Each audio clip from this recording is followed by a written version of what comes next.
Hello, Kizomba friends, and welcome back to another episode of Kizomba Conversations. As always, I'm your host, Victor. Today, we have a powerhouse of a guest joining us. We have Tania Mendonca.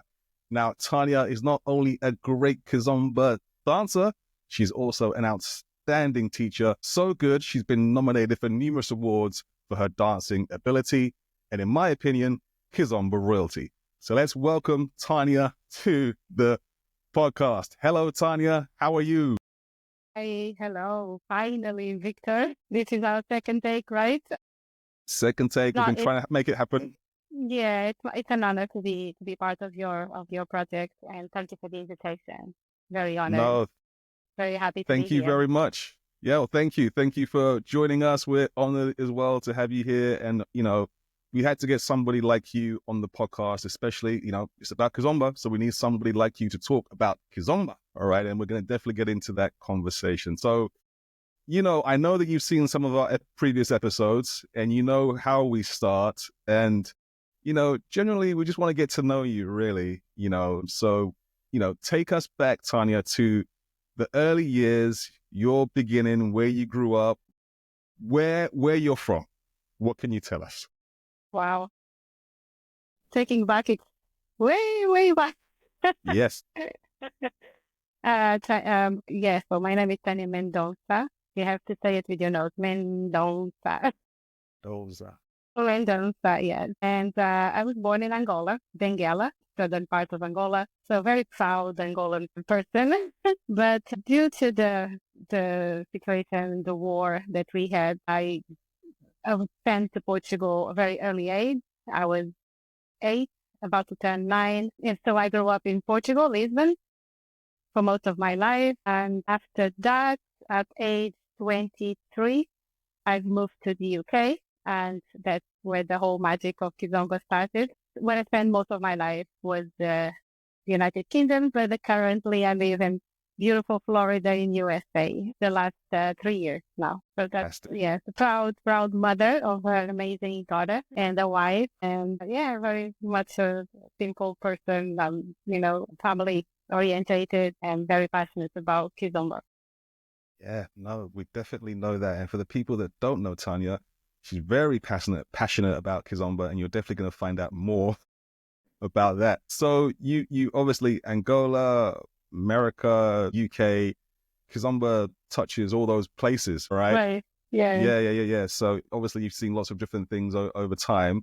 Are there Yes. any differences? We'll get onto this later, but any Yeah, differences in those three areas? I am very honored to say I am one of the very few that have lived Kizomba on all phases, because I was there from the beginning, from the get-go, when Kizomba was born, like around the 80s, and I experienced the Kizomba Angolan side merging to Lisbon, between Palop and Lake, which is still very African orientated, even though we were in Lisbon, and then started to be taught in the class scene. I was also part of that movement.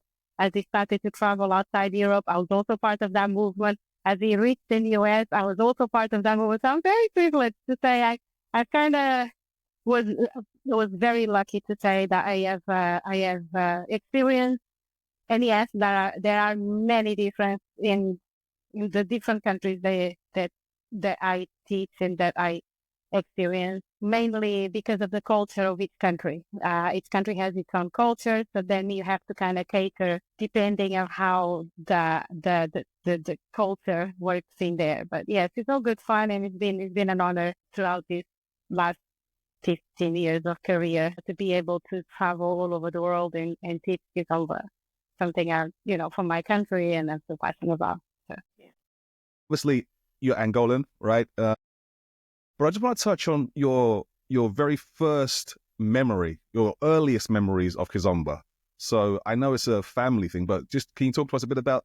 Well, the memories I have from Angola, it's very, although there was a lot of struggle, because we didn't only just have the civil war, we also had the independence war. And I was born at right when the independence war was happening. At the same time, a lot of the memories I have are of just family gatherings in each other's house, And then there's always music playing, and the whole family is, eating, cooking, and then you have all these smells of food, cooking.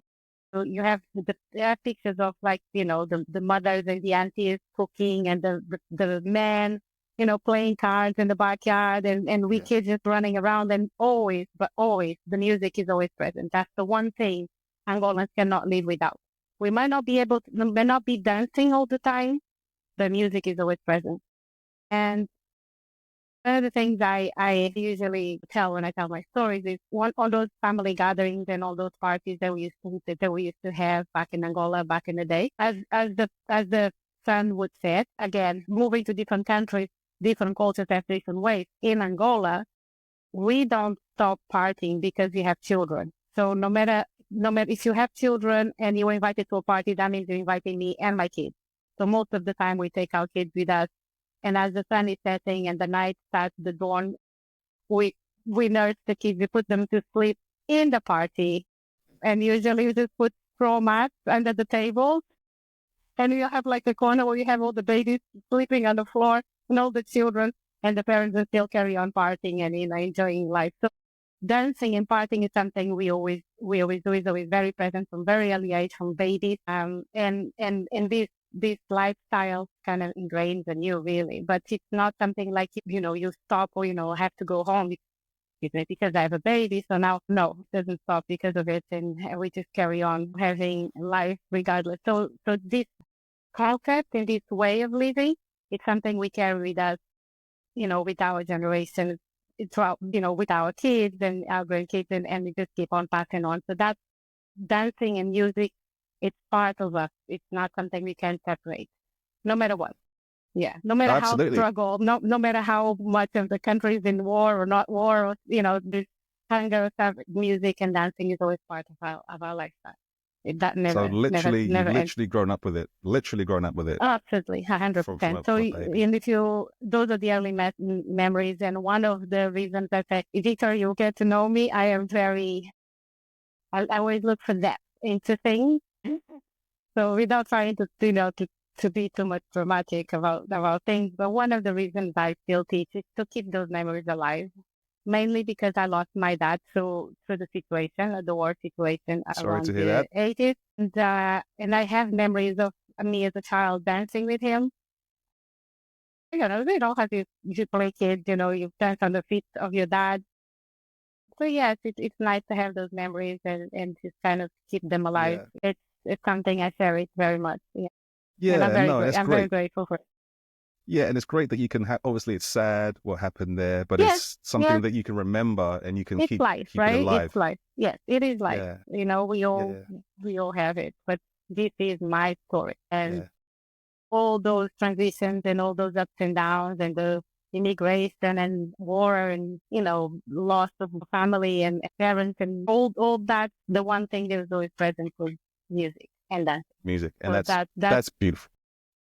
that is precious. Yes. Yeah. And that's beautiful. And I'm happy that it keeps you happy because it certainly keeps me happy. Your dance from Angola keeps me very, very happy. So just speaking on that point then, because you've grown up with it, part of your culture, somebody new coming to Kizomba or somebody listening or watching this podcast, they're just getting into Kizomba, or someone's never heard of it before. How would you describe it to them? Oh wow! This is an environment where everyone is welcome and everyone that respects the culture, that wants to learn. As it is welcome. It's not ageist. I don't know if that's the right way to say it. It's not, it doesn't have a profile that fits Kizomba. Everyone is welcome. We dance with grandparents, with uncles, with dad, with brothers, with little kids. So to me, it's really important that people understand that, yes, this is welcome to everyone, and everyone should feel safe with Kizomba, and that to use Kizomba as a tool to help them navigate through life in a better way. Do you see what I mean? To make them happy, to make them light, to just enjoy a little bit of life and our journey in Yeah. this in this world. Yeah, Well, the Kizomba people that makes I it all know who better. Yeah. Well, the people I know who do Kizomba, you know, some of the things you're saying, you're absolutely right. You know, it's just absolutely amazing. Yeah, when it And touches you, that's it. You that's it. That's it. That's it. Exactly that. So, you know, I know you're passionate about Kizomba, you know, like you're saying, obviously about the history as well. Just a Mhm. question, how essential or how important do you think it's for people to understand the history? And it gives meaning and context. To me, the most important thing is that people understand how much this means to us, Palop. I'm sure you know what Palop are, but for Yes. those who are listening and never heard that word before, which I doubt because everyone that comes to this Kizomba conversation has been exposed to this for a long time. But Palop mean the African country, Portuguese African spoken countries. Uh, and I just wanted to, due to all the struggle that we went through and all the Palop countries went through, to me it's important that people understand the culture because of the context they give for them to understand that this has roots, it comes from somewhere and we went through a lot in order for us to be where we are. So yeah, it's just to give context and it gives a little bit more meaning, I think. So it doesn't become superficial to Yes. me. I think that's the main reason to me that it's Yeah. important Yeah. And to that's share. cool. I think understanding anything, you know, as Mhm. past is going to enhance it a little bit, make you have more of appreciation for it as well. Absolutely, yeah, that's it. So people have more of appreciation for for the for the for the dancing. Yeah. Yeah. Yeah. And then I want to ask you, so Kizomba's blown up, right? Worldwide. You know, you talked about you talked about Angola, then coming to the UK, and you were there from the beginning and everything. So Uh-huh. it's got big, and you've seen it get big, right? So I Right. want to ask you, if how do Angolans feel about the expansion and the changes that have come with this dance? You know, do they see it as exciting? Is it negative, or something being lost? Or I think at the beginning, I tell you what it was, just to, in my opinion, right? I think what happened was because uh, Kizomba exploded in the countries, but in Angola, the Angolans were not aware because we obviously we don't do classes. Most of yeah, Angolans just go out socializing, dancing, on a Friday night or a Saturday night, and that's it. They don't know about the world of festivals. They don't know the world of classes. They didn't know none of that. At one point, even though we've been doing Kizomba for for a lot longer than that, at one point, the Urban Kids videos were the ones becoming viral. And so that's what it was reaching Angola. And that's what they were seeing. So they become very skeptical because, like, that's not Kizomba. What are you guys teaching? Because, what are they doing without Kizomba? There's no feeling, there's no soul.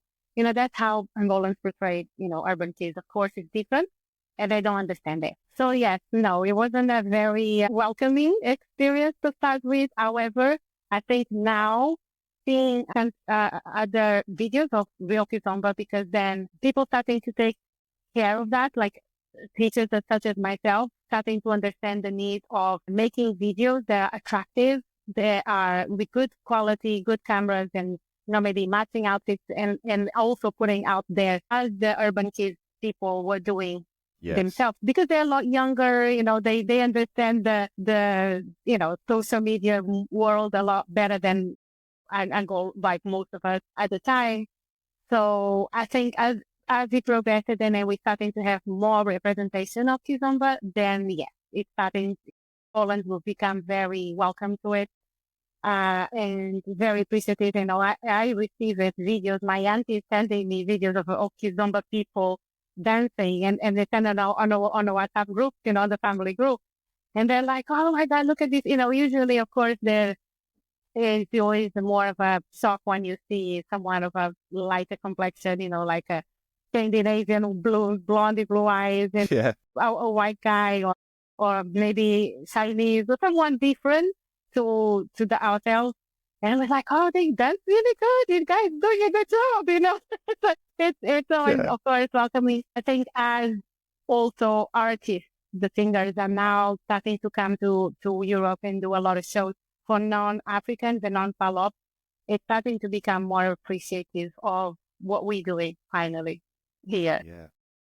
Okay, great. So they're happy about it, basically. And now, now Yeah. they're happy, but at the beginning it was a little bit, defensive. Of course, Yeah. anything that it's exposed to the world. Victor, you need to understand that we come from a background where everything was taken from us. This is my opinion. And this is why we Angolans, especially, we are so, so passionate about defending and talk about culture and all that. It's because this is the one thing that we can call ours, and it's like, we created this, we made this is ours, it's Angola. Make sure you tell this to everyone. It's really important for us because everything else was taken from us. So having this identity, and Kizomba came at the time where Angola was discovering, and it was very proud of getting back our country because we had the Civil War, the Independence War, right? The Independence War was in the 75, that when we finished. And Kizomba was born around those 5 years, 75 to 80, 81. So that's when the pride, we call Angolanidad, the pride of being Angolan, was born, and we have our country back. We have now a flag, and we have our names back. We have and all that pride came, and Kizomba came along with that pride too, and the song and our lyrics and the music, everything is just there, and it's just, everything is intertwined. So that's why it's so important is for us to make sure that everyone knows, and we blown it Yeah. everywhere. Especially when we see people, creating the new version, like, Urban and others, and I don't know the name, so I don't want to offend anyone. But as they do that, we were very important for us. They just make sure that you call it what it is, that don't keep calling it Kizomba, don't keep telling it as Kizomba, because it's not, world is free to do whatever you want. And we are very grateful that, people getting inspired by our dance and music and so on. But if you are changing it, just change the name and make sure that you tell it, because that is the main reason. And that Angolans are very happy with overall what's happening.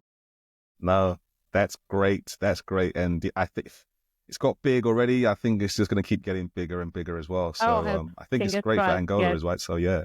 Yes. Now we have a lot of trips to Angola. People are going there. It's safer, country stable, and it's growing. And I'm very, very, very, very proud of what's happening and the guys that are doing those movements. Yeah, no, as you should be. Yeah. So it's fantastic. So no, Tania, thank you for all that background explanation, yourself, history, a little bit about, Angola and Kizomba. It's all very interesting stuff. Even if you've been in Kizomba for a long time, it's still interesting to know, So, all right, I want to talk to you then about your teaching. Okay. So move on to you in your teaching, career, I would say. Sure. So you've been teaching Kizomba and Semba at a high level. 10, 9, 2010? I don't know, 14, 15 years, something like that. Okay. It's That's hard. about the it's same. Hard to pinpoint, but yes, I think it was 2009, 2010 that we all started. Yeah, well, I think that's literally the time that I actually started, got involved with Kizomba myself in the early days, around that time. Yeah, the Norma times and those guys were doing Kizomba, of course, yes. Yeah, we're just talking about people in the UK, for people listening. Yes. Norma, yeah. Great teacher as well. Our queen. Yeah, absolutely. So what's the journey? So because obviously Kizomba is cultural, like you've said, right? It's not something you grow up that you knew you were going to teach. Of course. But, no. Yeah. So what's that journey been like for you? I would never in a million years would imagine, one, that Kizomba could be taught in a setting of a class. And two, that I would be teaching Kizomba. That would never in a million years, if you were to tell me that, I would be like, hell no. First of all, because I was always being very shy. I know it doesn't look like it because I'm very comfortable speaking in the crowd, but I can be very shy sometimes, especially when there's a lot of people. And at the time, I know I was a different person then. Yeah. No. So my journey started the whole teaching Kizomba, let's say, within the culture. Let's not talk about classes yet and all that. Started back in Portugal. Because me and my brother dance Kizomba a lot. And me and my brother, my friend, my mom always taught us, plays Kizomba. Even in Portugal, after we moved there, the memories I have, like first thing in the morning, first thing my mom would do. This is after my mom came because I was in Portugal before that. That's another story. When she eventually came, she would wake us up in the morning. The first thing she would do was play music, and then she would wake us up, to give you an idea. So like this is an everyday life. She will wake up, cassette, play, and then she would start waking us up, waking me up mainly because I was the oldest one. So I had to help her out with the whole thing. And on the weekend, what we did a lot of the time was that me and my brother used to dance a lot because we had a lot of house parties back in Lisbon. Before the club scene, that's what we used to do. We used to have a lot of house parties. And we always had a friend that had a party. It's actually quite interesting because at the time we didn't need to know the people that were hosting the party. All we would do is come Friday, we'll be like, where is the party? And someone will say, building so, apartment so, third floor left, and we would just show up. And all we had to do is bring a drink or a dessert or some food with you. And it's like, I know what you guys call the potluck, right? But that's how we used to celebrate Kizomba between us, because at the time when we got the independence, a lot of us flee to Lisbon because of the war and how fragile the country was. But a lot of us, like myself, parents sent us children, but they stayed in Angola. So, and you would send, some of them came together, but a lot of them, some of them were sent to, if they had parents or a family, someone that could look after the kids, then they will get in touch with them and they will send it to them, which was my case. I had an auntie that received me and my brother. But a lot of these kids, a lot of these families were actually children living by themselves. So like the older children looking after the younger children. The parents would, rent a house, put their, 15, 16-year-olds looking after the 7, 8, 9-year-olds in the house, but they would stay in Angola and they will, of course, pay the bills and all. They probably have an adult keep an eye on them. But so, of course, as you have teenagers with houses, the teenagers do one day on a weekend with a free home, a free house, we will have house parties. So yes, that's how me and my brother, we were dancing, since forever. But we had a lot of friends that didn't have that experience and they wanted to learn Kizomba. So on the weekend, usually during the Wednesday, Thursday, they'll come to my house with my house and my brother for us to teach them Kizomba. So then we can go party on a Friday, Saturday. So that's kind of how I learned how to teach the skill of leading and the skilling of kind of show. But it was very different. It wasn't like with the steps. It wasn't like that. It was more like move to the left, move to the right, take me here, It was very one-to-one kind of thing. But that's how it was fun like that, because we had a lot of friends that used to come like, teach me because I want to go dancing, impress the girls, And I was one of those girls. And that they used me to impress you. Exactly. So it was good fun. It was good fun. It was good fun. And No, so that's kind of how we started Kizomba in Portugal between us, Palop at the time, house parties, music. We always had access to music travel, but we were longing home at the time. No social media, no mobile phone, so it's very hard to keep in touch with your family. So when we had the chance to just get together with people like yourself, that you also longing for your families and for the food and all that, we would just get together in someone's house and dance to our heart's content till the sunrise, and eat our home food if we had that access to it, because at the time it was very, very hard. But yes, it was kind of bittersweet, but it was very, very emotional because it came from a longing, from a lack, because we were separated from our parents, our country, our siblings. A lot of us never see them again. Don't forget the country is in war. So a lot of us never came back, never got to see their moms and dads, and, they lost contact completely because, so it was kind of difficult, but Kizomba kept us together, kept us alive, and kept us dancing. And that is why I think it's so important for people to understand what it represents to us. Yeah, no, and at the time it was just like that. This is how we dance Kizomba, even in Lisbon, which is between us, Angolans, and we have Cape Verdeans and Mozambicans, some people from Guinea-Bissau. We didn't discriminate. We could tell who was what, just different cultures, but we all party together, sort of thing, in Lisbon. So then, yes, at some point, God, long, cutting a very long story short, years had passed. I moved to UK, age 23. At that time, I still did never ever imagine that I would be teaching Kizomba. I got a baby the year after. So, life happened. And as my baby starting to get a little bit older, me and her dad split up on the weekends. And, her dad will have her, I'll be like, I need something to do or, finding things to do. So we find a local salsa scene, place we used to go dancing. Me, my brother, and some friends that we did. This is in Reading. I lived in Reading at the time in the UK. So, and there is that song, feeling hot, hot, hot, only, oh, that everyone knows the song.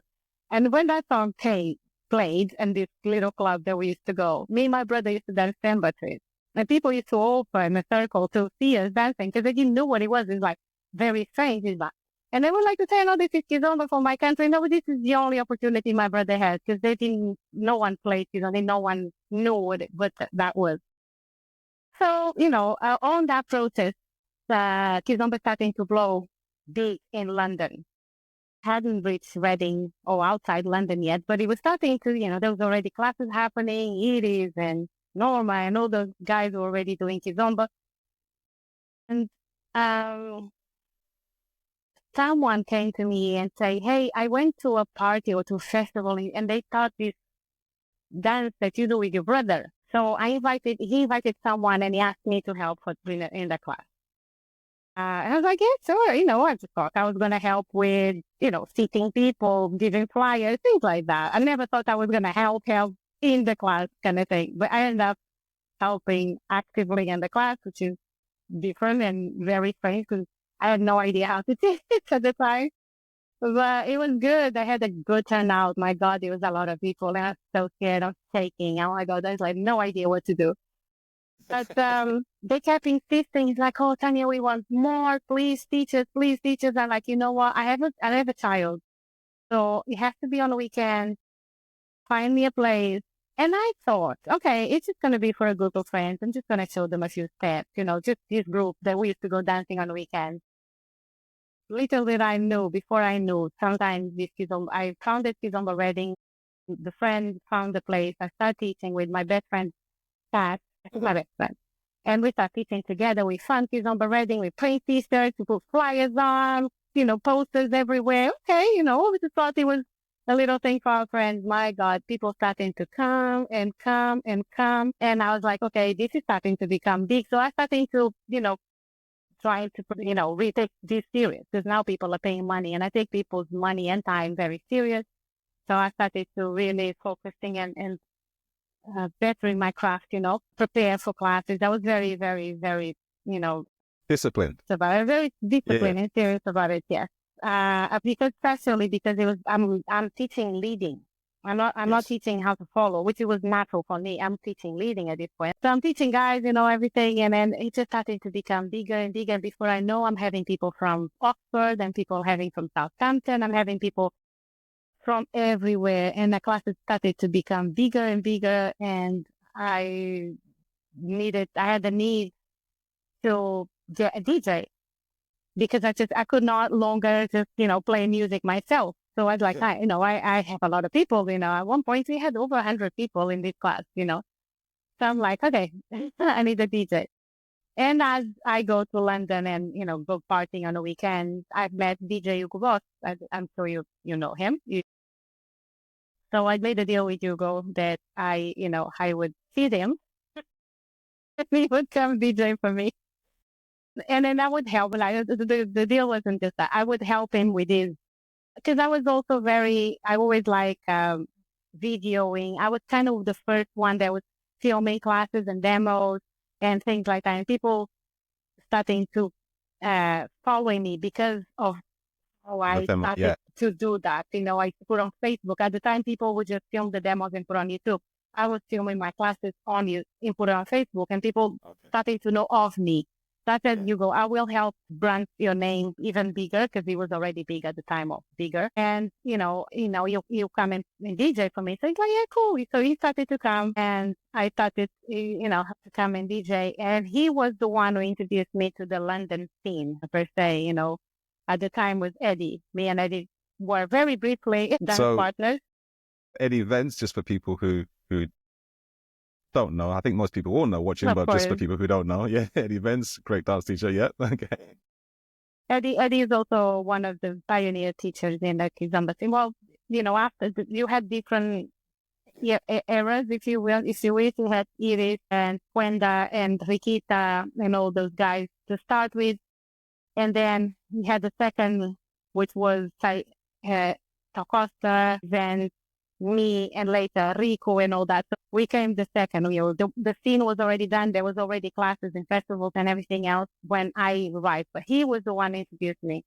And at the time, there was Eddie had a show, an El Grande, and he needed a partner because he and his partner just broke up. So he needed urgently someone. So Hugo introduces me to him. And I decided to say yes. Oh my God, this was horrible. The worst show you can possibly. I lost my shoe. Really? My clothes I had to keep adjusting my clothes because we didn't have time to prepare and rehearse. But it was good times. It was fun at the time anyway. But that's how I kind of got introduced to the dance scene in the London and UK, and it started to. Wow. Yeah. So just that little show with your brother, basically, is what started it all, really. Pretty much, yes, pretty much that dancing with my brother was the one that showcased everything, and then people started to say, let me just show you, and decided to fund the original Kizomba Reading. Today is obviously still out there, but it's different now. But I was the original Kizomba Reading, and we grown and grown and grown, and then from there I went to London, and that's a new episode, So that's how it started. I love history stories of how things happen. So, it's just great to hear you talking about it in terms of how things happen and it's fitted in and where it is now. You know what I mean? So it's sometimes in life you don't know where it's going to take you, right? And then and before you know, you're doing a show at El Grande with that. Yeah, exactly, right? Who knew? But amazing. That is amazing. No, a great story, Tania. So I think what I want to find out, just, specifically, because, again, it's cultural for you.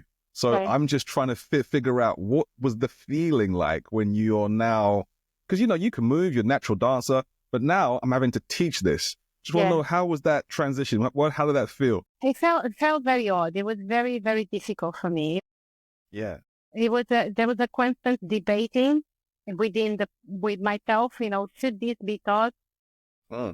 This belongs to us? Should these people, but the need of sharing what it meant to me was more important, and getting people to do it the right way was more important than not doing it. This makes sense? 100%. There is nothing I could do as far as Kizomba reaching people and people dancing, people teaching, and people sharing it. So it was important for me to okay, if that's what's going to happen, let me be part of the change I want to see, which is the real Kizomba, the genuine one, the real music, the way we do it in Angola, what it means to us, what is the lyric saying, why do we do it this way, why is, because people were just going for the fun, and it was just so much, it was just so superficial, and people starting to, especially with the Tarasinha and Ghetto Zouk arrival around the 90s and whatever, people were sexualizing the dance a little bit too much. And to me, again, I had those memories of dancing with my family. And I say to Victor, if I can't take my sisters, my mom and my dad, my brother with me to any scene, if it's something I'm dancing that I would be embarrassed to dance in front of them, it's not Kizomba. So to me, the sharing the right way was screaming louder. It was very hard at the beginning with the whole teaching Kizomba. It was very, very hard. But again, I just kept on going. And trust me, this wasn't as glamorous as people think it is, because at least for me, and I think a few of us went through that in order to create a name. And this wasn't something I did deliberately. Okay. I just, Yes. uh, happened to be that way, but the passion for teaching, it was so great that I would teach in Southampton on Monday, sorry, Reading on Sunday, Monday Southampton, Tuesday on Portsmouth, Wednesday Bournemouth. It meant going in the train for 3 hours, going there, teach for an hour, and go back on the train for another three Wow. hours, and the Yeah. crazy freezing London and UK, as you know. Yeah. Sometimes, the last train that stops every stop, it's forever. And then the next day you were doing again to go there and get maybe 20 pounds, at the time, 15 pounds, 20 pounds, whatever, because you didn't have many people coming to classes. But people had the choice. They would either do it themselves as salsa teachers, because this was usually the scene was the salsa scene, or they would invite me and I'm like, I will go. Don't worry about money. You pay me what you can. I'll go. Because the need of teaching the right way was more important to me than just, the fame or the money, that didn't matter to me. To me, it was important that the right Kizomba was being shared, whatever sacrifice we needed to do in the name of the Kizomba, we did. I keep saying we, but it was me. I don't know anyone else's story, but that's what I did. That's what happened to me. So Well, yes, that's what we call passion, right? And that's the definition of passion for it. And especially you wanted to make it, right, authentic and keep it the real yes, way. yes. I'm all for that. So I guess the word is thank you, Tanya. Thank you for your contribution. Always. This is why you're so good at what you do and, all the accolades that are coming through your way. So thank you. So what's the most fulfilling part then of teaching Kizomba? The moments that make you say, that's why I do it. There was two specific, I would say, points for me that it gave meaning to what I was doing. And at that point, I was like, okay, this is why I'm doing it, and this is important. The first one, so when I went to London, so Hugo introduced me to the London scene, and on the process, I've met Saeed. I'm sure you know Saeed, Yes, Sabu. You Saeed. remember Saeed? Yes. Yes. So, and Saeed invited me to be his teacher. I'm very honored with that, because everyone knows if you were in the London scene or not, in Europe, and you've been in Kizomba at the beginning, you'll know who Saeed is. And I was very honored that he invited me to be his dance partner, because he started to get invitations for teaching abroad. And it didn't make sense going alone. So we would teach together abroad. So that Saeed introduced me to the dancing scene outside UK, in Europe at the time. So as we were going to different places and teaching, there was one specific one that I went there, Poland. It was Poland, Warsaw Festival. I don't remember what year. Maybe 2000. I don't remember what year. I just remember that I saw the level, and I was panicking. I said to Saeed, I don't know what I'm going to teach. We're going to teach these guys. They're good. They're very, very, very good. And it's like, but they're not you. And that started playing in my mind. And I remember vividly, he's saying, they don't have what you have. And I said, what is that I have? Because they are very good dancers. Tell me, I can't see what do I have other than the fact that I'm Angolan and I live, have more experience of what Kizomba is. And he said, well, that's exactly what we're teaching. And he's like, let's make our class a sitting down class where we're going to talk about your journey of Kizomba and your what Kizomba actually is and the meaning of it. And then you will teach that half of it, a part of it, because he said they're very good, but the musicality wasn't quite there. So we decided to divide the class, and the first half of the class, I'll teach the culture, people sitting down, no dancing involved. And then the other half, we will talk about the music and musicality, and we actually call versus beat melody. And Saeed would be teaching that part. And that class was very emotional, because it was the first time I actually verbalized for a great number of people what Kizomba meant to me, and I had to talk about my story. Like I said, my story is the story of most Angolans who fled to Portugal at the time. We all have kind of a similar story, story of most Angolans. So it was very emotional, but it was very well received. People loved the class, and they just kept on coming back to me throughout the whole weekend. Thank you so much. That was amazing. Changed everything. A lot of people, till today's day, they keep on saying, you changed it. You changed it for me. From that day, I understood what it meant. And that day, I understood what was my need, what was my take on this Kizomba scene. What was it that I could add value? There wasn't much of the same because, everywhere you go, there's a lot of teachers. Everyone wants to teach. But I don't want to be I just don't want to be one more teacher that teaches the same things, as everyone else. And it's kind of fighting for the same cake. I needed to find what was that I had different. And that is it. That was the culture. I have my story and the story of Angolans and what Kizomba meant. So that was a turning point for me. And then made me understand that what I was doing was important in the scene for whoever wants to learn Kizomba.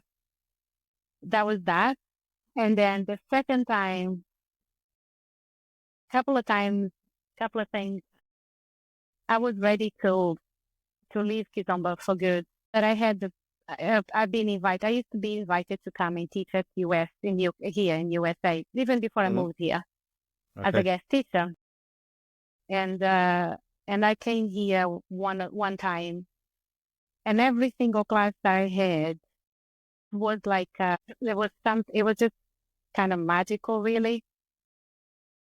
And for some reason, it just made it all make sense to me, and made me realize there wasn't time for me to leave just yet because I was ready. I was like, I'm just gonna do this one more tour in the US, and then I'm leaving.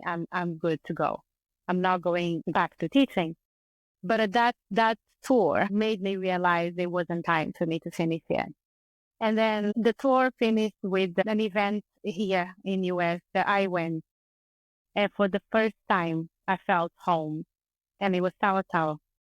I'm getting emotional already. See, I told you, I get emotional. But it was because it was the first time that I felt people like myself, there's, I don't know if you know the history of Black African Americans here in the US. Yeah. For the importance of its identity that they need to have on a daily basis. And Kizomba kind of gives them that connection with Africa and with home.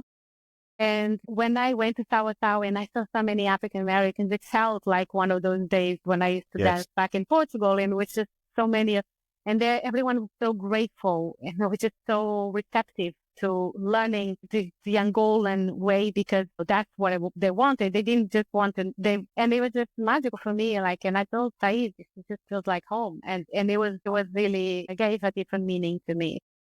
To be able to teach the culture for people that are seeking that, it makes it magical for me. So I think at this point, people who invite me to teach know that I will always going to put culture context into my dancing. I teach dancing. I love teaching dancing, moves, steps, Ginga, the woman role into this.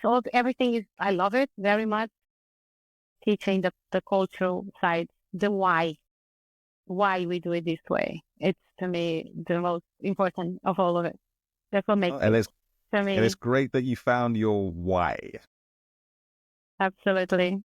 In terms of teaching it, Tanya, it's great. It's just great. It's great to hear. And I'm one of those people who want that knowledge as well. I know. Let's be honest. Not everybody wants it. Not everyone's going to want it, right? Okay. Not everyone. That's okay. That's fine. And it's those ones who just wanted to make it recreative, which is fantastic because at the end of the day, this is the fun part of life, dancing and music and everything. It should be like that. Make it light. It needs to be light. It needs to be free. It needs to be happy. It needs to be all that. But for those who want to know a little bit more, for those ones, I'm here. I don't have to please everyone. We don't always can please everyone. There's always a room for everyone. And that is what I found my niche, where I think I can contribute and add value. Absolutely. And that's okay. It's okay that not everyone takes what I... No, absolutely. And it's part of the reason why I made the podcast. I was just very inquisitive, wanted to find out about the culture, about the dance, different styles. So that's part of it. So, well, you're going to be hearing more from me anyway, but we'll talk about that later. That's all good. Oh, no, and that's great insight again, Tanya. Okay, I don't know you. I'm coming to your class for the first time. What can I expect, or what would I leave with in terms of your teaching style when I finish your class? Well, you know what? To me, it's about creating a safe space for everyone to feel again welcome. But I do, to me, I want you to fall in love with Kizomba at first sight. So I will talk about the music. I'll talk about the moves. I'll talk about how it feels. I talk about, all those things. And, uh, and just knowing that I'm contributing to make that person's day better and fun, and they're going to go there with a new interest, and with a lot of music. So what would you expect? You would expect a lot of music, and I will explain what the music, I even would at some point, if I feel relevant, not all the time, but tell them what the song is talking about, and I will dive deep into the thing without bore the people, hopefully. Yeah. Sometimes happens, but I don't, even though I do put a lot of depth into what I teach, I make it light. I don't like it. It doesn't need to be heavy or anything. It is what it is. You tell the story as it is. But people can expect me to be fun and very, how do you say, very, with a lot of content, I think, of like, because I do like to dive into the music.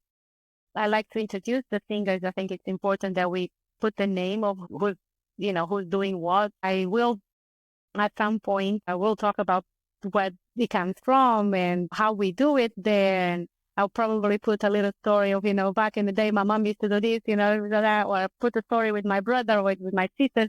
I always have a story to tell of someone, but it will be entertaining and fun but real. Yeah. No, good. Entertaining, fun, real, Yeah. learn. Yeah. Fantastic. Okay. Music. Sign me up. I just can't get over to the US often, but it's all good. All right. So you mentioned the word I want to talk to you about, and that is Ginga. Okay. Oh, okay. Yes, Ginga. So, now, Tanya, for myself, I wouldn't call myself a natural dancer. Love Kizomba, fell in love with it, did salsa before, but if I'm honest, they're more, you learn, so you're trained and, you move and you can get it. But naturally, I'm not gifted Right. in that way. It's not really there. All right. So in terms of Ginga, can you explain or just talk to us a bit about that? And well, What? first of all, what is it and how, can we express it? You know what? It's probably the hardest thing to explain what Ginga is. The hardest thing. Because people, like to obviously simplify it to a movement of the hips and everything else, but really it's more than that. Ginga is your flag. It's your attitude. It's your knowing. When you know, we might not be good at everything, but there's that one thing that you're good at. You get it. I'm good at Okay. communicating. I'm good at, entertaining. I'm good at singing. I'm good at, there is that one. It's that knowing. You have to do that attitude that, I know what I know, and that's what it is. Yes. Even though people tend to, uh, associate Ginga with the female movement, men have Ginga, and it's extremely important because I can only do Ginga if it is done by the guys, it is guided by the men. However, it's a different type of Ginga, of course. It's Yes. different type. It's not as maybe feminine. Yeah. Is the best word I can use. But these days, especially when I see, especially other teachers from not from the African background teaching Kizomba, then they become very good. I can see there's ways to cheat and to be good and to feel good and to be a good lead without having to have necessarily the Ginga, the Angolan Ginga, if you will. So there is techniques for you to do that, but the Ginga is what gives flavor, really. It's like it's the spices. You can just roast the chicken; it will smell like chicken, but when you put the spices, it's what makes the chicken more flavorful, and and you having all those smells of those spices with what makes you like, oh, I want this. I don't want this chicken. I want chicken with flavor, right? Ginga is the flavor. That's That's the best way I can Yeah, say. so it's the feeling, it's the vibe of that Right, person, that right. individual. Oh, I It's the danced with that person, you and they know, did this. you mentioned it a very good point. You know, like in Angola, we say most of us can dance, right? And most of us don't go to class. You know, we dance by dancing with our parents. Most of us, not say everyone can dance, but most of us can. Might not be great dancers, but we most of us can do the foundations, the basics. They have very good musicality and very well understanding of the music because we listen to music from very like pretty much from birth. In Angola, or the Angolans, I'm not going to say the Angola, in Angola, I'm saying Angolans, when we want to dance with someone, it's to literally find how the Ginga look like. Like, we don't dance like to see, let me see what, if she can follow, or if she can, how she follow, no, let me feel her Ginga. I want to see her Okay, flavor. okay. That's what guys want to like. You watch and it's like, let me see how her Ginga feels like. You know, that's kind of what we go for, really, to just give you an idea how important it is to have Ginga, because the Ginga is No, what sells. I was. I'm thinking about as you're saying it now. There's one particular person that I dance with, and I was mentioning it before, and I'm like, every time I dance, especially Semba with this person, it's just like I just feel it because Yeah, she's got a way of just it's just really nice, but it's nice. her. It's how, Yeah, but then it you makes see, me a bit absolutely, better. and it's hard even to teach because in this is what I say when when I teach my students, particularly women. I'm like, I don't want to make clones of me. I don't need necessarily you to dance like me. You need to find your own space. He used to say, we give you the brick, you have to make your own house. Yes. Something I say it to today that he taught me that. I used to say, we're just gonna here giving you the brick. We are giving you the house, you're gonna make it your Build the own. house. Yeah. So Ginga is one of those things that we can show you the technique, we can tell you whatever, but you have to find your own. And then everyone has its own Ginga, its own flavor, and it's really amazing when you found it, and it doesn't look plastic. I don't feel as bad now. That's okay. I'll work on my own Jenga. No, no, no, no, no. That's all good. It's all good. Yeah, it's so cool. That's fine. You know what? With Ginga, with not Ginga, it just matters is that you dance. That's all it matters. Yeah. Don't stop dancing. That's yeah. Don't stop enjoying having fun. Because That's the when main we thing, want isn't to it? be perfect at everything, it just becomes too plastic, and not like Oh, enjoying. Dance with absolutely. your heart, and the Ginga will come. Absolutely. Absolutely. Absolutely. Okay. So, I always ask this question. Well, I ask these two questions to guests on this podcast, especially Huh? when they're teachers, So, it's just a case. I think you're probably going to say a similar thing, but I just want to just ask you because I want to ask everybody that does teaching. So obviously we understand that the importance of the basic steps, right? So, you know, I guess, is there anything you can add to that, or it's just the fact that basics are just so important? No, the foundation, I usually start my classes if I'm getting invited. If you watch a video on everyone's favorite teacher, www.youtube.com,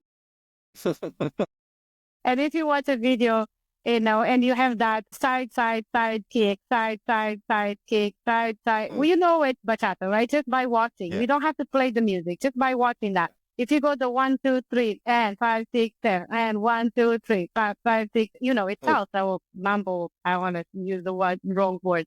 You can see that just because that's the foundation, right?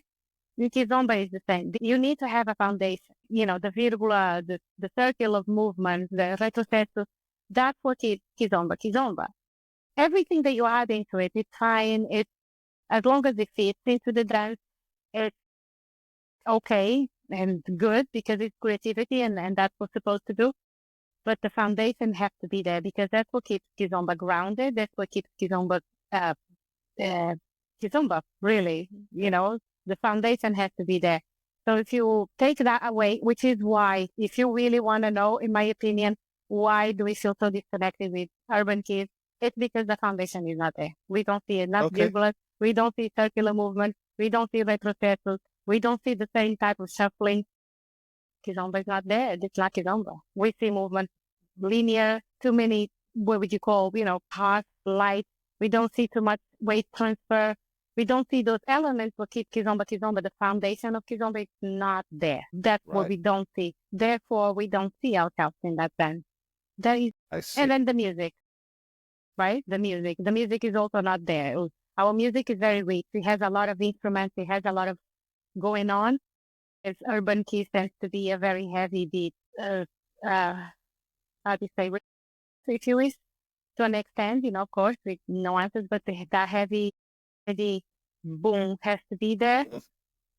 To us, when we hear a repetitive sound over and over again, even if it's fast, I remember that Vikito mentioned on her podcast about certain tarot singers are faster.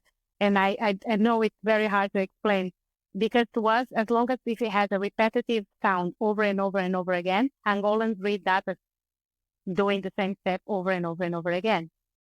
Okay. Therefore, tarot singers, quick, slow. And so, do you see what I mean? Because it's just a repetitive sound. So we don't see, when we see people moving to that one repetitive sound, independent of how fast the BPM of, so it feels odd because to us it's like, oh, you should be slowing down, you should not be moving. So it's those are the reasons why we don't see ourselves in that. And the basics and the foundation have to be there.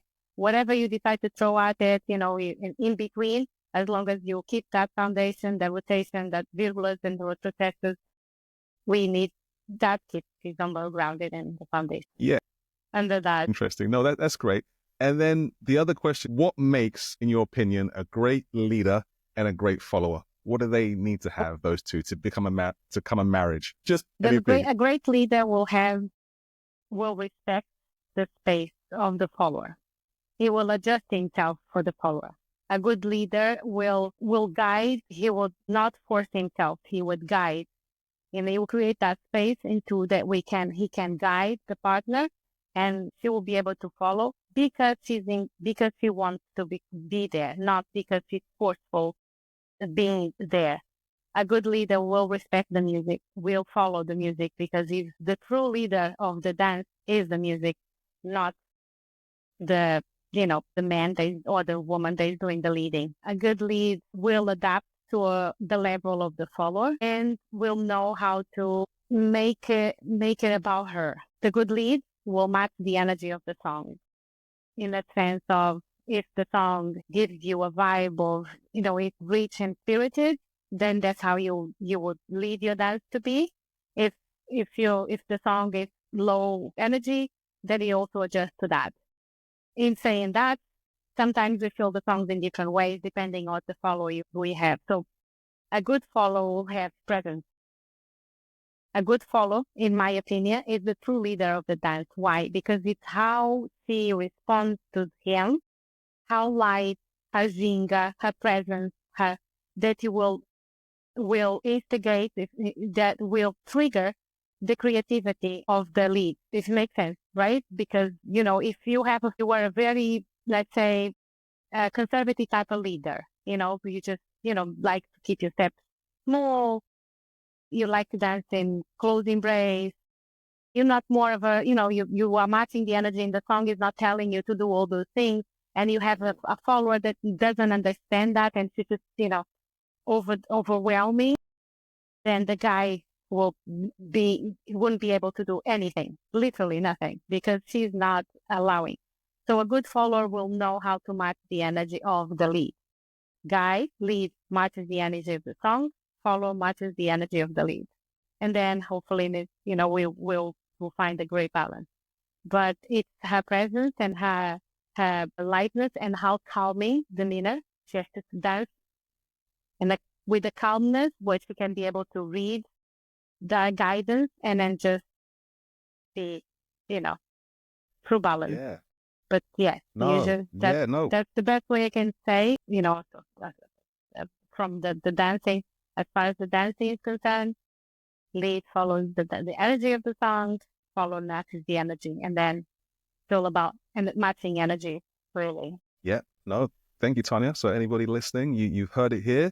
Some great advice there for your leading and following. So I was doing some classes on trying to follow, and just, because you just said that you think that actually the follower is Is the not true more lead. important, but is there's a true lead? And that's, In my I kind of opinion, yes. identify. Yeah.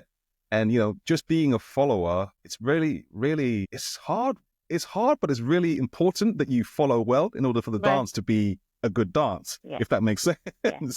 So I'm getting that appreciation now. 1,000%. And then the whole narrative that comes, oh, you just follow, or you just the mirror, or, just do what it really aggravates me very much, because there is so much more than that. And Really is. you really, you are only as good as the follower you have. I repeat, you only as good as the follower you have. If the follower is not good, you wouldn't be able to be a good dancer. You wouldn't be able I to do a good dance. You couldn't. totally agree. So you have to be an amazing, outstanding follower in order for you to be be able to be a good dancer. 100% agree with that. So Yeah. yes. All right. We can move on because I agree with that. So that's cool. That's cool.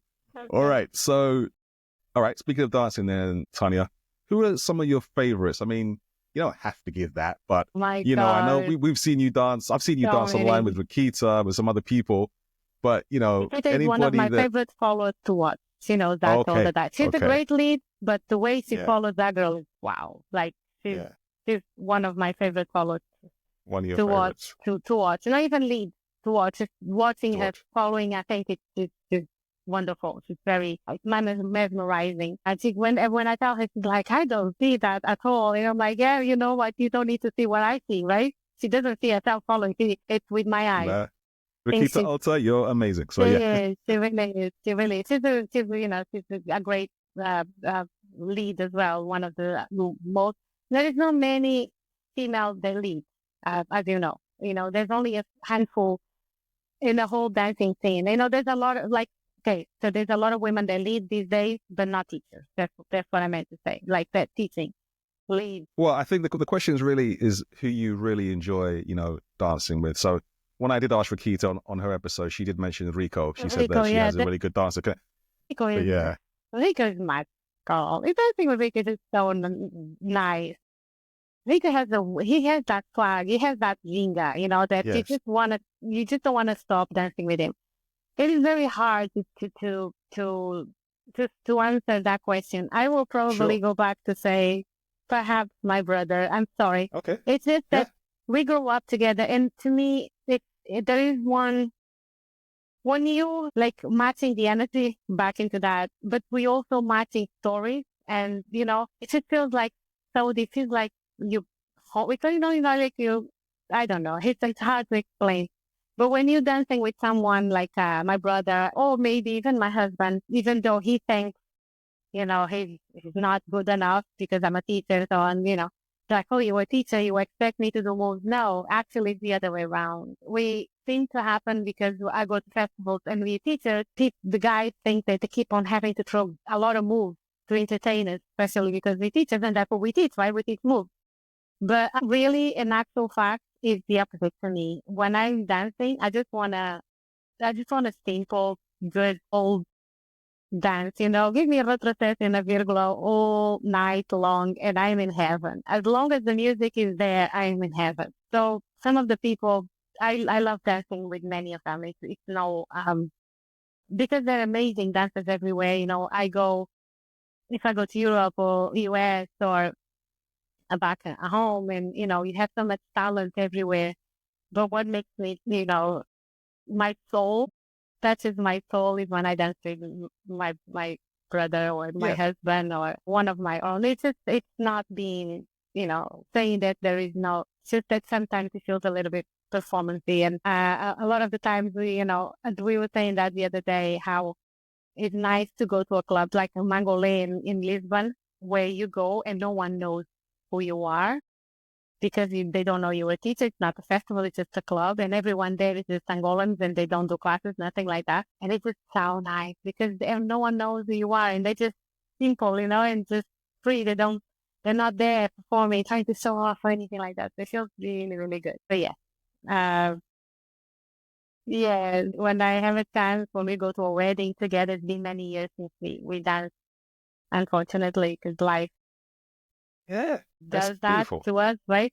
But yes, he's still my favorite dancer in the whole world. Is my brother. Beautiful, beautiful. Are you sure your husband's all right with your brother being your favorite? I'm just joking. Absolutely, 100%. Absolutely is. He's one of those like Gallus is more of a he's a DJ, of course everyone knows Yes. that, and he's a great and probably the oldest DJ in the dancing scene right now.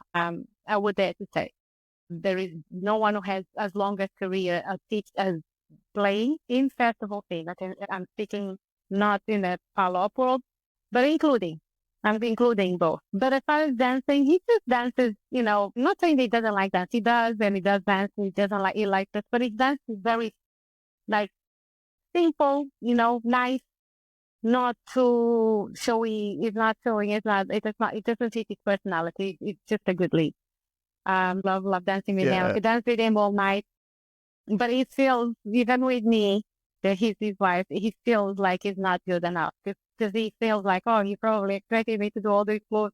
And I'm like, no, honey, it's actually the opposite. I don't want moves. But So I yeah. just want to say, Tanya, all the people, but people listening, certain people listening, and, obviously you travel doing your events. So gentlemen, if you're listening to this now and you're listening to what Tanya said, it's important that you understand what she just said. And she's just basically saying that she doesn't need all the fancy tricks and all that kind of stuff. So when you dance with Tanya, there's no need to be No, just be intimidated or whatever it might be, very because you heard it musical. right here. Just listen to the music. Just follow that music, and then we will both be in cloud nine. So there you go. I don't care about moves. I don't. I care Exactly. about the music, and So there's a lot of guys thinking like, yes, okay, good, that's good now. yes. So now we are in a good. That's excellent. Okay, no, that's great, Tanya. Thank you for that. And then just shifting quick, I mean, who are some of the artists that you like? Artists. Yeah, I mean, I'm sure there's loads, but anybody that stand out. Just, you don't have to name them all, but just anybody that's like, yes, I've got to listen to this track. Right now, I think the whole dance scene is in love with the new talents that are coming from Angola. Jamaica Negro is one of my top of the top. Beautiful to watch. Then you have Fanio, then you have Dilson, and you have Maura, and you have Thelma, and you have, you have just so many new talents. Right now, it's just a breath of fresh air, because we kind of like, it doesn't mean like, the old women call it the old generation. It's terrible to say that. It doesn't mean that the others that were teaching around the same time as me were not great. They're amazing. I think I don't need to say that. Everyone knows that. It's just that it's nice. Now they're coming there, and then they're showcasing exactly how it's done there. And it's just so good to watch. First couples, Ana Maria and Carlos Camba, blissful to watch them. Ana Maria, Carlos Camba. And Carlos and Ana, I think it's probably right now is the top couple teacher in the whole dance scene. Carlos and Ana have the elegance of Kizomba, whereas the others that I've mentioned, although they still have that timber soul flavor mixed into it, which is fantastic because the music is also changing. And today you hear a lot of Kizomba mixed with samba. You kind of like don't know, not mixed with samba, but with a lot of samba flavor to it. So then it's nice that the dancing is adapting to that. Those guys are doing that. This new generation that coming from Angola are very good at mixing that. But Carlos and Ana, it's just so beautiful to watch them dancing. And I can watch them for hours and hours and hours and be entertained. I don't even need to dance. I can just go and watch them dancing and I'll be happy. So fantastic. My favorite couple right now is Carlos and Ana. Love you guys. Well, be sure to tune into their episode because we had a conversation. They're fabulous. Yes. They're going to be happy with what you're saying. So I'm sure. But yes, there is amazing dancers everywhere. So it wouldn't be fair to not to mention because it's always gonna be someone. But there's a lot of talent. There's a lot of talent. Cool. Yes, I'm in love with the whole new dance scene coming from Angola. They all bring something different and something so much fun. Follow them, go to their festivals, and learn from them because they have the purest of the we have. Beautiful. Yeah, beautiful. with a lot of soul. A lot of soul, Ginga, soul, flavor. hard, you know. Exactly. Random question then. What is the most unexpected place you've seen Kizomba being danced or taught? I don't know, like India, I guess. I don't know. Like every time I hear there's a new place that I feel like, really, Kizomba is already there. Wow. I think India, because of the different cultures being Yeah. so different, and you would just never imagine that Indians would dance Kizomba. But I tell you something that you probably will be surprised. I can see everyone dancing Kizomba. And these days, don't shock me as much, right? Because in the beginning, it was very like shocking seeing people in those different countries and looking very different from us dancing Kizomba. And it was shocking. But these days, it doesn't shock me as much. But it still shocks me more when I see Portuguese people dancing Kizomba because of Really? the discrimination we went through when we went there at the beginning. It was so derogatory. I don't know if to say this. It was Yeah, no, so, I get, yeah, derogatory. Yeah. it had such a negative connotation to it. We were not, that wasn't welcoming at all. That to see, even now I go to shops, and Kizomba is playing in the radio, playing in a shop, Kizomba is playing in a supermarket, it really shocked me because I just never thought they would, 40, 50 years later. Then it took Kizomba to be, I guess, the rest of the Europe to love Kizomba, for then the Portuguese also to acknowledge and recognize it and see as nice, because Mm. till then they just see as something, bad people type of music, and they Yeah, didn't want anything to do with it. That today it still feels a little bit, wow, they actually like Kizomba. They go to our concerts, they buy our music, they dance, they see all these kids on TikTok and they're dancing and they're singing. I was like, wow, it's still surprising to me more than seeing a Polish or, yeah. Finnish or, That's really someone from interesting, that is. Norway Yeah. or from India dancing Kizomba. That is good That's because really interesting. yeah. You wouldn't think that, but that's just interesting. No, because they've been exposed to us for longer than anyone else, Yeah. right? That was the Yeah. country because Yeah. they were, colonizers again. So that's what we fled to back in Yeah. the Yeah. 80s and 90s. So you would think that they would be, and I'm not Exactly. saying that but it's very few Portuguese people that would be interested. Sabura is probably one of them. And Hmm.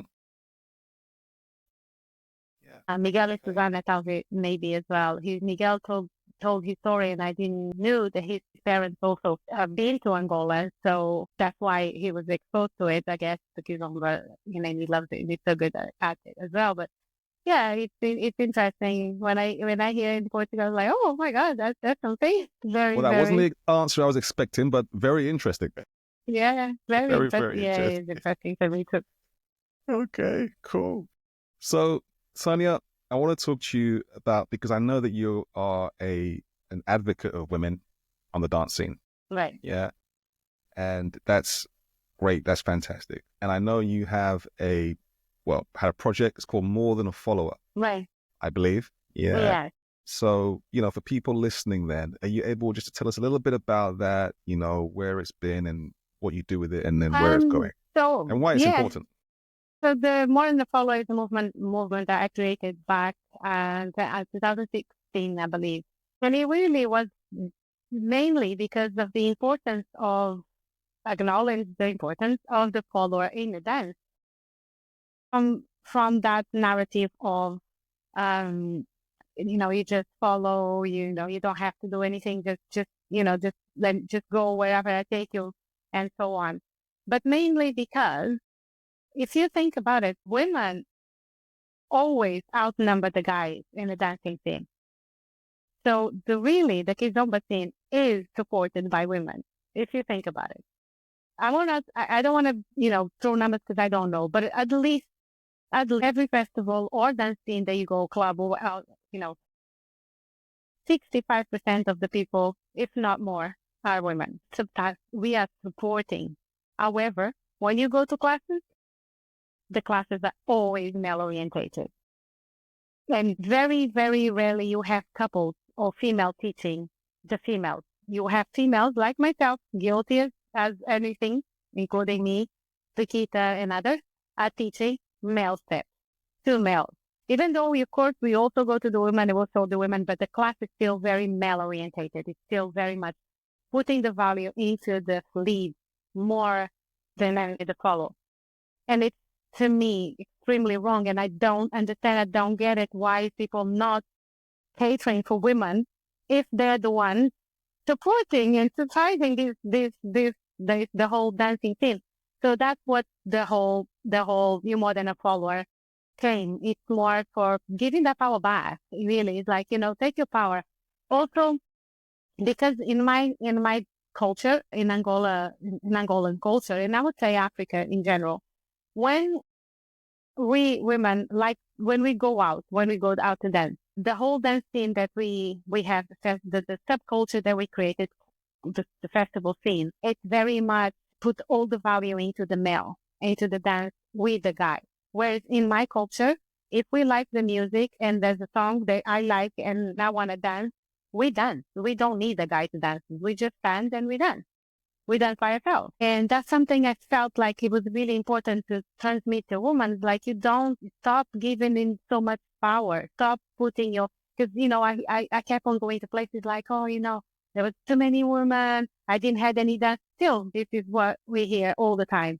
Like, always the guys, there's no guys to dance. And I'm like, why are you putting them so much? The power of your fun is in how many dances these guys dance with you. We need to learn how to just enjoy dancing with ourselves. It's okay. And really, I promise you, once you learn to do that, if a guy invites you to a dance, bonus, great, fantastic, awesome. But if he doesn't, great too, we good, And that's what I would like to pass on, because that's exactly how we do it back at home. Music, this is a spirit song that touches my heart, that I want to dance. I stand, I start dancing my moves, by myself and all that. So I wanted to show them that is another version of dancing that doesn't necessarily involve having a guy dancing with, that I need women to feel comfortable with. And then everyone, usually the answer, the resistance is, if you dance by yourself, you have a conscience of yourself, people are looking at you and I don't know what to do. I'm like, listen, when you start in Zumba, the conversation was, it's too close. We're going to dance with a guy. In our culture, we don't get close with guys like that. Guys don't get close to that. And we look where we are. Kizomba in India, Kizomba in everywhere. Like all these countries that didn't have the culture of dancing at all, or touching, or hugging, or anything, they're dancing Kizomba 6, 7, 8, and all night long. Songs with the same guy, So it's just a matter of retraining our brain and to relearn things. It's really like, and I start the whole movement by asking, if you cannot dance with yourself, if you're not comfortable dancing with yourself by yourself, why would anyone want to dance with you? Right? If you can't feel comfortable in your own skin, why would anyone choose to dance with you? Because it happens all the time, and I usually say that you can go to a dance scene, and even if you have more guys, it doesn't mean it's going to invite you to dance. It doesn't mean anything. Having more guys doesn't mean they're going to be dancing. How many times you go to dance places and you have a lot of Angolans, they all sitting by the bar because, again, Angolans like the music more than the dance necessarily. Like, we like the dancing, but the dancing is not necessarily the most important thing. For us, the music is more important. So it's very common to just, having groups and groups of guys by the bar. They're just hanging out, listening, watching the scene, but they're not really, feel like dancing. And then the women are like, these guys are not dancing. Well, dance by yourself. In actual fact, in my culture, the way you tell the guys and kind of like invite them to dance, because we don't have a culture of women going inviting to dance. I'm sure you know about this. Is to do that. You stand by yourself, you start dancing by yourself. That's a way to say, hey, come invite me for a dance. So if the guy sees and he wants to dance with you, he will, that's kind of how you do. Because just standing in our culture or sitting, you saying, I don't want to dance. That's basic. Don't bother me. Don't come to me. Don't invite me to dance. I would have to be moving in order to show that I'm keen and I like the music and I want to dance to again attract someone. So you see what I mean? There's the difference. That is what the main reason that I founded You're More Than a Follower. It was a movement that I am very passionate about it. Teaching women to feel good on your own skin. It's not just about Ginga. I know most of the movements that teach women are about movements in Ginga, which I think is amazing. It's wonderful. It's great. Makes women feel valued and sexy and you know and everything else. But to me, it was more than that. It was more about learning it's okay for you to not be invited to dance and still have fun and how to be comfortable in your own skin. But then also we also go as far as the following technique really that makes you a better follower. There's two parts to it. One is that dancing solo, and the other part is techniques of makes you a better follower. That it's really I think that helps women becoming Fantastic. yeah. And that's Because we going well now. You're uh, still doing that now. no, not really. Do because there is not that many teachers teaching, female teachers teaching, leading. Every time I go invited to be, and the Ginga movement became so big that they invite female teachers to teach Ginga, and then when I get invited, usually to teach leading and following. So I don't have many chances, but I always offer that class, and whenever I have a chance, I do teach it. Last time I taught it was in Tawa Tawa. I still teach. I taught last year. I was very grateful, and it was a good class, very very good. News also Tito Gildes Kizomba Festival always supported me that movement and he still invited me a couple of times to there to teach on their festival. Yeah, so I've been teaching that movement and that class because it's an intensive class. It's not like an hour, 1 hour. You need to leave Yeah. 4 hours. And Yeah. I've done it online too. So yes, Okay. I can do Online that too. class online too.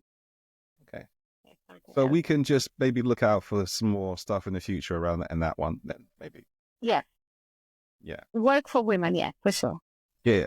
Absolutely. Okay. Yeah. No, great. Thank you. Thank you for sharing that. And it's a great movement and a great initiative, I think, in terms of Okay, done. just making people feel better Yeah. on the dance floor as well. Yeah. So Yeah. 100%, 100%. I do not know why festivals have less men than women. I never understand Right. that one. But anyway, it's a whole different conversation. It's one of those things you never understand, but and which is because to us, when we go to Angola, Yeah. and those ones who've been there can confirm it. You have more guys than women everywhere, Yeah. and no one ever stands there. Everyone like Angolans dance with everyone; they don't care.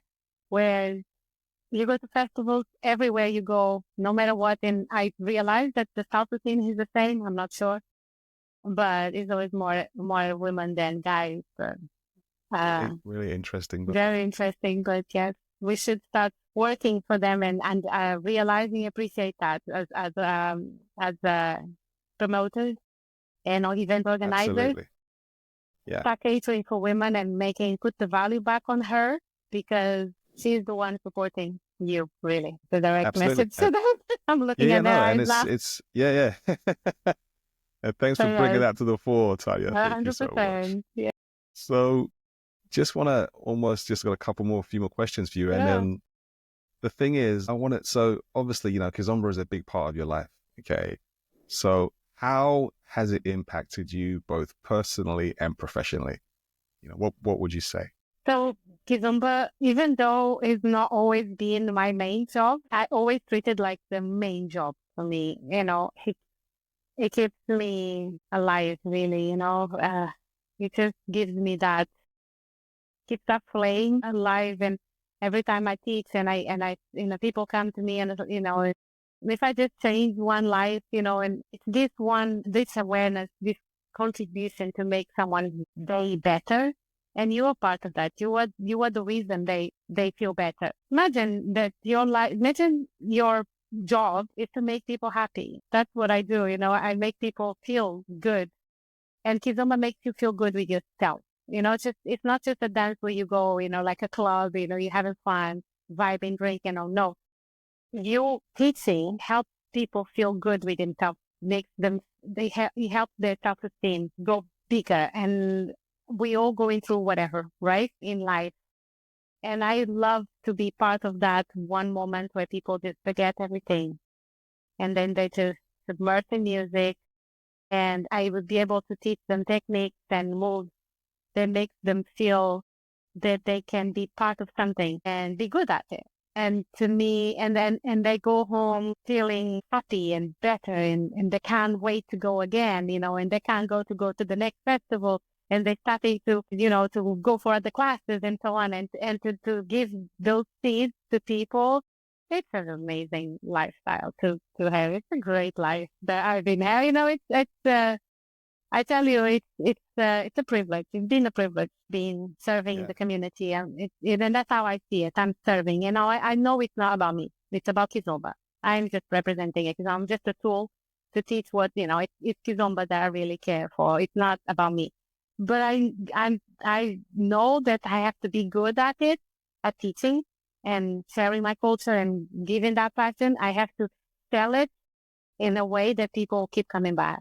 And I love it. I love every minute of it. And in the personal life, well, I get to meet my husband and now Yeah. my soulmate. Um, so it was looking now if it wasn't for Kizomba, we would never met and get in touch and keep bumping into each other, I guess, in Yeah. festivals Yeah. and things. So obviously I'm very grateful for it. And also again, it keeps those memories alive. It keeps me connection to home that I don't want to ever let go. These days, it's very hard to travel back to Angola and so on. So I just keep on sharing this one thing and Yeah. showing the best of my culture, because we can't always justify everything in cultures. Not all cultures, not everything in culture is good, but this one part is. And I will share it and make sure that everyone knows where Angola Yeah. is and who Angola is, and that we are contributing to make the world a better place. So Beautiful. yes, Beautiful. Beautiful. that's So how I keep doing see what it. you're doing. That's what I'd say. We thank you for your work. And like you say, you're enriching so many people's lives and making them happy. And Yeah, yeah, I don't know what to say about Kizomba. It's just, yeah, it just takes over, like we say. But awesome. thank you for the Anytime. contribution. So how would you like to see it evolve over the next, I don't know, 5, 10 years? I would What are your love to thoughts see on it? that passion for Kizomba that I used to see in people's eyes in 2014, 2013, when it all started and people would travel and drive 2 hours to go to remember those days? People would Mm, drive, an hour, 2 hours just to go to a class and come back, that passion for community where you made probably some of your best friends, and then people would travel together to these other events. I think I would love to see Kizomba going back to that community feel and the passion for Kizomba. I think this new wave of music that is coming from Angola and some from Cape Verde as well, and all over Africa. And the new talents that are coming, the trips to Angola are also helping people fall in love even more for the culture. I would love to get bigger and bigger. Uh, so then there's more uh, happy people in the world. So then fantastic. it's just yeah, just I think I'd love obviously I would hate to see this dying and just be one of those Yeah, no. things that will tell stories about, and there is no Yeah. like so many other dancers that Yeah. Yeah. died with time. Mhm. So as long as I can contribute and people want me to keep helping that happen, I will be here doing my part. Fantastic. Fantastic. Thank you. Thank you so Great. much. You're great at what you do then. And I know teaching wasn't in the plan per se, but you've been doing it for a long time now and, you've evolved with it. So people listening or watching, they want to become teachers. What advice would you give to them? People who like, okay, you know what? I would say make sure that you find a good trainer that will teach you the real thing, right? Properly. But make sure I would think that it's really important that, you go to Angola. It will change just the way you see things because you will experience, you will drink it, you will eat it, you will breathe it, you know. Um, but mainly the music, the way they play and they dance, just by watching, you will learn so much. And So yes, I would probably advise them, if you can, go to Angola, learn there, and then make that decision if you feel like you still, but make sure that you understand that this comes with a lot of sweat and tears. And people went through a lot. We were not respected. We were not accepted even South of festivals. Kizomba artists were not necessarily fed. We didn't have access to rooms. They would not put us in hotels. They wouldn't treat us like real artists. They would give us the hallway or the basement with the little speaker and a jack cable.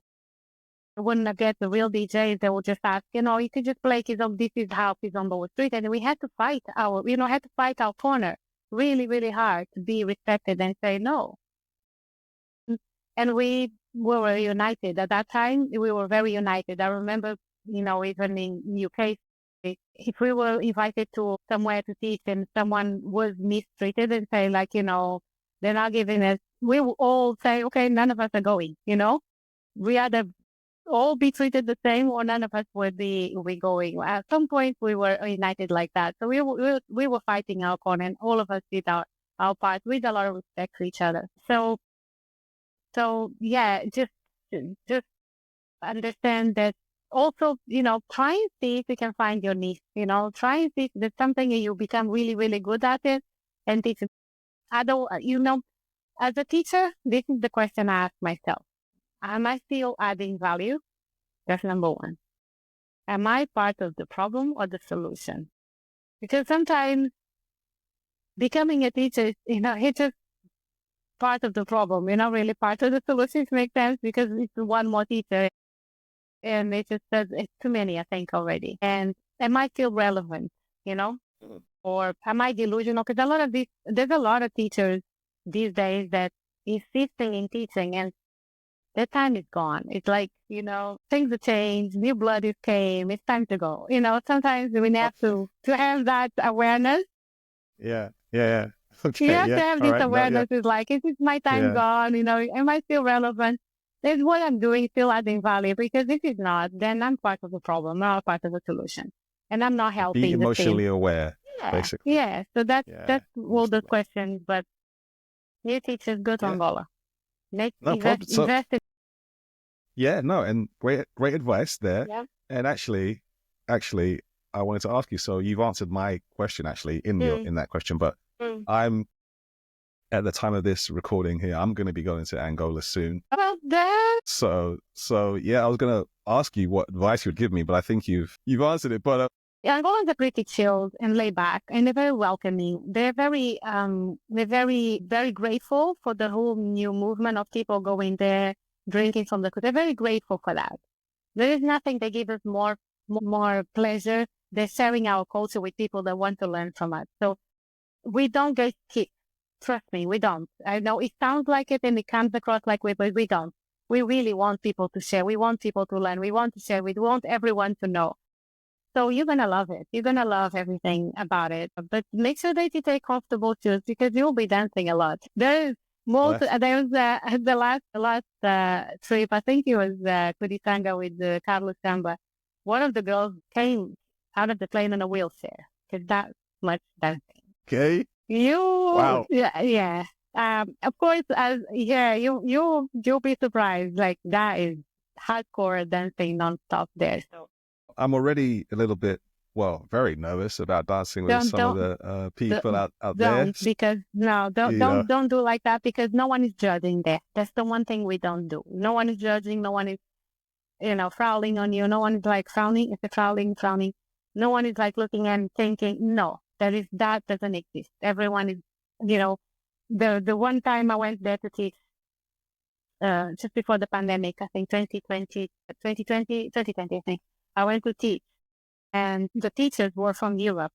And I was very surprised that all the Angolan teachers were coming to our class. They didn't feel like, we are the ones that here. No, they wanted to learn from us so that they don't have that ego, per se. So people will take whatever you give. And again, we are very welcoming people. So I'm sure you're going to love it. You're going to have a blast. And well done Fantastic. Well, for making that. looking forward to it. Yeah, no, it has to be done. It has to be done. So I'm looking forward Awesome. to that very much. And I'll report back to you when I get back. Of course. Hopefully I'm back without a wheelchair though, but this will be good. Yes, hate yourself. I would say that. You know what I mean? I'm sure I have loads of fun. Okay, listen, Tania, thank you so much for joining us on the podcast. I mean, this is really just about getting to know you. You know, there's so much we can talk about, different topics in the future, all that kind of stuff. But this is merely for people to get to know you, just to understand what a great influence you are in Kizomba. You know, you've been there since the beginning. You're Angolan, your family, your culture. So it's important that people understand, you know, the dance that they love, where it's come from with people like yourself. So thank you for being part of the podcast and joining me. Thank you. Tell us then where we can find you, what projects you have, what's going on, and your socials, basically. Yeah. But yes, I think just search for Tania Mendonca. It's usually, you know, you'll find me both on Instagram and Facebook these days. Perhaps Instagram more than Facebook. Facebook is where I just go to check what people are doing and maybe share the events, but more active is Instagram, slowly merging to TikTok. But TikTok is a whole new world, very new to us, you know, old people. Consider Facebook people, joke. But project. Well, you know, occasionally still being invited to festivals, many in the US. I cannot travel to Portugal outside of the US just yet. I'm still waiting for my documents, even though it's been approved, thank God, finally. But, you know, I'm sure you've been reading the news and how difficult things are a little bit for new citizens here in the US. So, but yes, in the UK and US, I'm still teaching whenever I'm invited to. However, I think at this stage, again, asking what is my relevance and what exactly that I want to do with. I don't know how long am I going to be carry on teaching because I've been doing it for a while and I need to give space for others too. But I have a project coming called, it's a teacher training for females only. Well, designed for females because I think I don't think no one ever done it. I think so. It's the first ever female teacher training that I'm going to be hosting online for women. It's a design just for teachers. Not necessarily. You're welcome to do it if you want to learn the techniques of how to lead, how to follow, and how to teach people how to do that. So that's basically what I'm going to be working on next. So the teacher training, it will be held online and will be on Facebook. Well, via Zoom, I'm sure. I haven't figured out that WhatsApp, but that's what I'm going to be doing. Currently moving, so I was meant to do it soon, but now I have to wait because I'm moving home. So I would say maybe we're looking into maybe May or June. That's when I'm going to be doing. So it's the first ever female teacher training for women. Because going back to what we said, I don't think there is enough attention for women in the classes. Even couples that are teaching men and women, the focus is always on the guys. And the ladies who are leading, they don't necessarily know how to teach ladies because they're different. They're different. Just because you can lead doesn't mean you know how to teach how to lead. Does that make sense? Yeah, yes. That's the idea. And it will involve everything from leading, following, Ginga, and solo dances, samba, kizomba, tarashinha, all that comes with it. So really working really hard on that one. But if you're interested, you're welcome to send me a message on Facebook or Instagram, secure your place, and then we go from there. So yes, that's the idea. You heard it here, people. Get in touch with Tania if you're interested in that project. So Tania, thank you so much for everything thank here. you so much for inviting me. No problem. But, just before we leave, we always have to play a little bit of fun with the card game that we have. I see. Okay. Yeah, so I think you know how it works. So I don't remember this part. Don't remember? So I remember vaguely, but 3 colors. Yep. Yellow, green, and I'll orange. go for green. Green is my favorite color. And I love Green it. is your favorite color.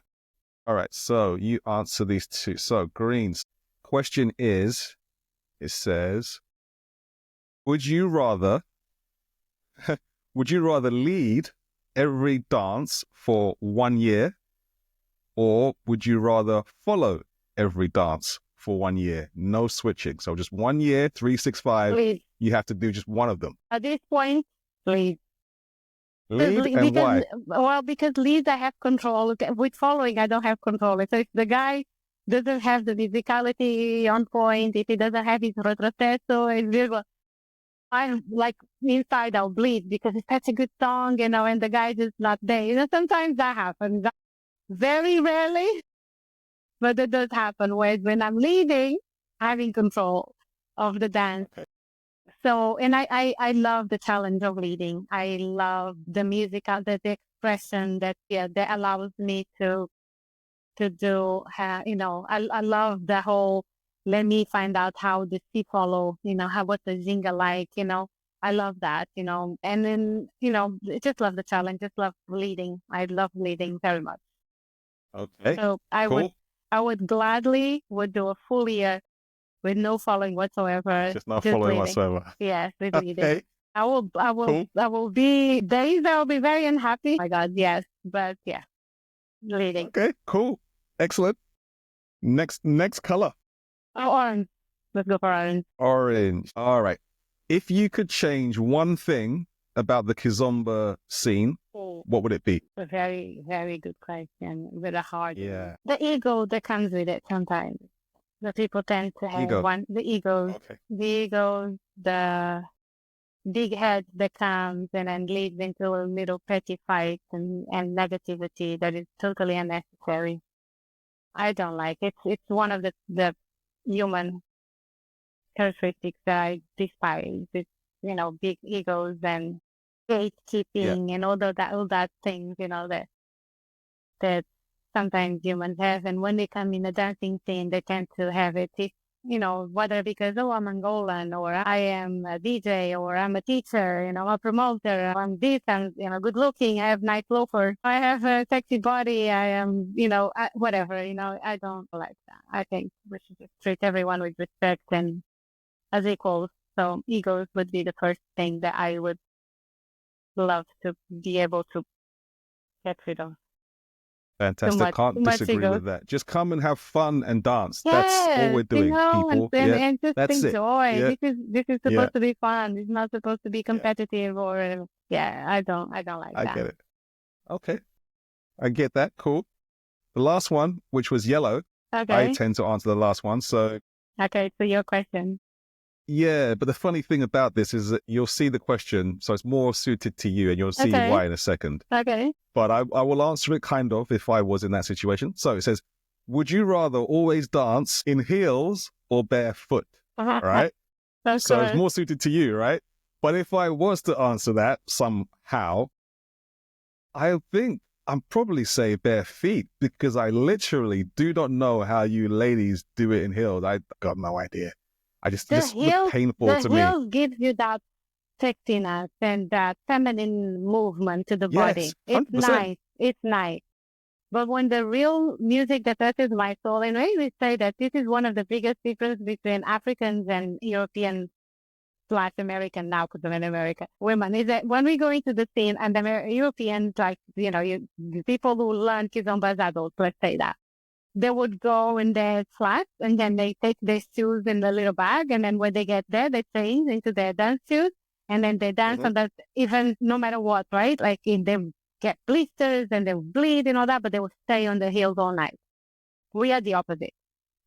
And Africans and Angola, the difference is everything. So the way we walk into the club or into the party and all that, the entrance to us is the most important. So we will go on our heels, we're on our best. But when the music touches your soul, when those sambas, that really like, that really you grew up with, that like may take you back there, the first thing that goes is your shoes, because you need to feel the connection with the floor, and it's so grounded. So yeah, flats, barefoot. or barefoot. That's what, yes. 100%. That's what I would, yeah. And then just to go back slightly, just so we've answered it already, but I just want to go back to the question. So the one that you had is, if you could change one thing about the Kizomba scene, what would it be? So if I got that question, I would, it's what we were talking about before, but I would say, let's try and get more men in these festivals. That's what I would have, my goodness, that's what I would have answered it as, because I think that's so important. But anyway, that's that. Yeah. Fantastic. Yeah. Okay, well, thank you for having me. I appreciate Absolutely. it very much. I'm glad we finally get to do it. We're just happy we had you, Tania. Thank Keep you up once the good again. work, Rita. Thank you for what you're doing for the community and for the Kizomba. You're adding great value. The one thing that you are doing, which I think it's hats off, is the consistency that you are doing it. So well done. Great names, and you're doing a great job. So keep up the good work. Thank you very much. And thank you for doing that too. Yeah, we just want to share your dance to the world. So thank you. That's what we're doing. That's good. Okay, everyone. So as always, thank you very much for tuning into this episode. We hope you had fun on this episode. And like I always say, keep dancing, and we will hope to see you on the dance floor somewhere soon. Peace. Bye. Ciao.